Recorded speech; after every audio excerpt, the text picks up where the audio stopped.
Olá, sejam muito bem-vindos. Hoje a gente vai mergulhar numa história que é, no mínimo, fascinante. Vamos investigar a possibilidade de que ecos de uma das narrativas mais antigas da humanidade, a das tribos perdidas de Israel, ainda estejam vivos, sabe? Em rituais e palavras de povos nativos aqui da América do Sul.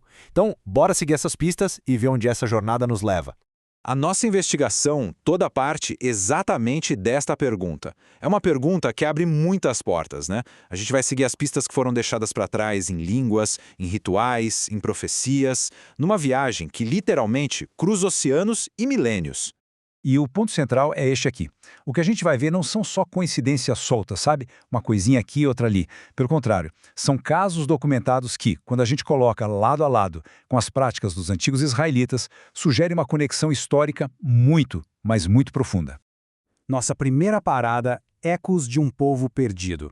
Aqui, a gente vai analisar alguns casos bem específicos que mostram como certas práticas parecem ter sobrevivido a milhares de quilômetros de distância de onde nasceram.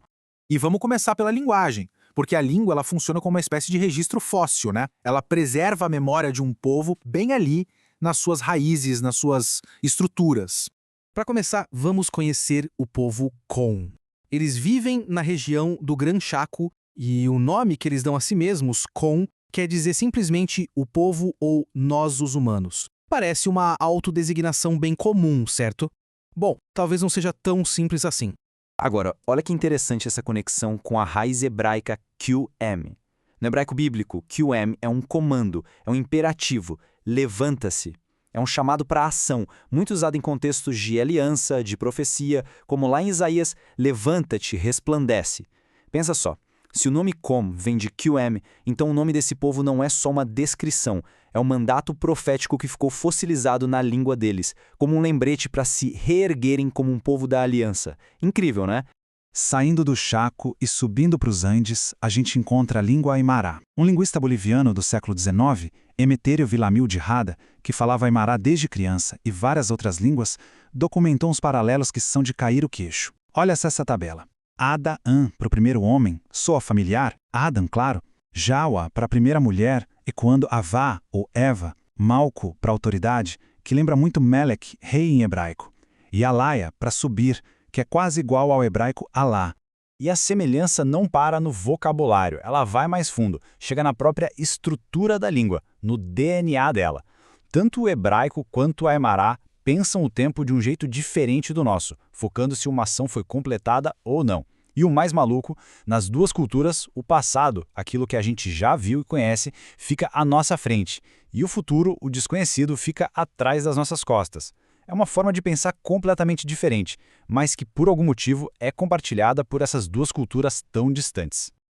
Ok, nossa segunda parte, rituais através do oceano. A gente já viu as palavras, agora vamos para as ações. Vamos dar uma olhada em rituais que parecem ter feito uma viagem impossível, cruzando o oceano e milênios, preservados na tradição oral dos povos. Entre o povo Kom, existe um ritual muito antigo chamado Esit Ra, que significa curar a água. Quando eles encontravam uma fonte de água ruim, amarga, eles seguiam esses passos. Pegavam um galho de uma árvore específica, a algarrobo, mergulhavam na água e deixavam lá por 3 dias. Depois disso, a água ficava boa para beber e eles faziam uma cerimônia para agradecer ao Criador. Agora, se preparem. Esse ritual dos Kom é praticamente idêntico ao que está descrito no livro do Êxodo, quando Moisés purifica as águas amargas de Mara. E o detalhe mais impressionante, esse relato da Bíblia é único em toda a literatura do Antigo Oriente. Não tem paralelo no Egito, na Babilônia, em lugar nenhum. Mas, de alguma forma, ele aparece quase intacto aqui no Chaco sul-americano. E os paralelos continuam, não é um caso isolado. A lei do ciúme, que está lá no livro de Números, sobre uma mulher beber águas amargas, tem um eco direto numa prática dos Kom. A mesma coisa com o voto do Nazireu. A ideia de se consagrar e não cortar o cabelo se reflete na tradição Kom de não cortar o cabelo de crianças escolhidas para serem líderes. É um padrão. Entrando na nossa terceira sessão, Viagem à Terra Sem Mal. Agora a gente vai focar numa grande profecia sobre migração, que pode ser a chave para a gente entender uma das histórias mais misteriosas de toda a Bíblia. Na cultura guarani, existe um conceito fundamental chamado Ivimaraém, a terra sem mal. Isso não é só um paraíso ou um lugar bonito. É um estado de ser, um lugar fora do tempo onde não existe sofrimento. E essa crença foi o motor de migrações gigantescas ao longo dos séculos. E aqui está o ponto-chave perfeitamente capturado nessa citação de um ancião guarani. A jornada deles não é para um lugar novo, é uma jornada de retorno.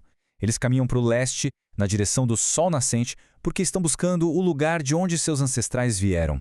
Isso nos leva direto para a teoria do êxodo invertido. Num livro antigo, apócrifo, chamado 2 Esdras, está escrito que as 10 tribos perdidas viajaram do Oriente Médio para uma terra distante. Já os Guarani, que estão nas Américas, caminham na direção oposta, de volta para o leste. É como se eles estivessem, talvez sem nem saber, tentando refazer o caminho de volta para casa. Quarta parte da nossa análise, história de um silenciamento. E aqui vem a pergunta que não quer calar. Se essas conexões todas são tão fortes, por que a gente não ouve falar mais sobre isso? A resposta, infelizmente, parece estar numa campanha sistemática para apagar essa memória. A chegada dos europeus nas Américas trouxe junto a Inquisição, uma máquina ideológica feita para impor uma única verdade religiosa. Tribunais foram montados em pontos estratégicos para policiar as crenças e as práticas de todo o continente. E este caso aqui ilustra perfeitamente o que aconteceu. Em 1609, em Lima, um indígena chamado Hernando Paucar foi levado a julgamento. E quais eram as acusações? Ele não comia animais impuros, se purificava com água e não cortava o cabelo. Para os inquisidores, isso era heresia judaizante. Mas para nós hoje, lendo isso, parece uma descrição direta das leis que estão nos livros de Levítico e Números. A memória cultural não estava só sendo ignorada, ela estava sendo ativamente perseguida como crime. E as estratégias de apagamento foram brutais e abrangentes. Registros históricos como os quipus dos Incas e os códigos maias foram queimados. Os anciãos, que eram as bibliotecas vivas, os guardiões da tradição oral, foram silenciados. As línguas nativas foram proibidas por decreto. E muitos rituais antigos foram rebatizados com nomes cristãos, esvaziando todo o sentido original deles. Foi um apagamento cultural em massa. Mas o grande paradoxo é que até os próprios agentes dessa mudança cultural, como o missionário jesuíta Ruiz de Montoya, não conseguiam deixar de notar. Ele escreveu em 1639 que era admirável ver as semelhanças, e a única explicação que ele conseguia dar na época era que o diabo devia estar imitando as cerimônias verdadeiras para confundir os indígenas. E com tudo isso na mesa, a gente chega à nossa última sessão. Coincidência ou conexão? O que a gente tem aqui? Uma série de coincidências espetaculares ou os fragmentos de uma conexão histórica que foi esquecida? O ponto fundamental é este. Qualquer uma dessas evidências, se a gente olhar para ela sozinha, talvez pudesse ser descartada como coincidência. Mas quando a gente vê múltiplas linhas de investigação completamente independentes, a linguística, os rituais, a profecia, a história de perseguição e até a arquitetura, como templos sagrados orientados para o leste, igualzinho ao Templo de Salomão, quando tudo isso converge para a mesma conclusão, a explicação de uma conexão real se torna muito, muito mais provável. E é essa a pergunta que fica no ar. Será que o que a gente está ouvindo nesses cantos na América do Sul são meras coincidências? Ou será que são ecos? Ecos distantes de uma das maiores e mais esquecidas jornadas da história da humanidade. Ecos que nos perguntam se a gente está disposto a reconsiderar a história do jeito que achávamos que a conhecíamos.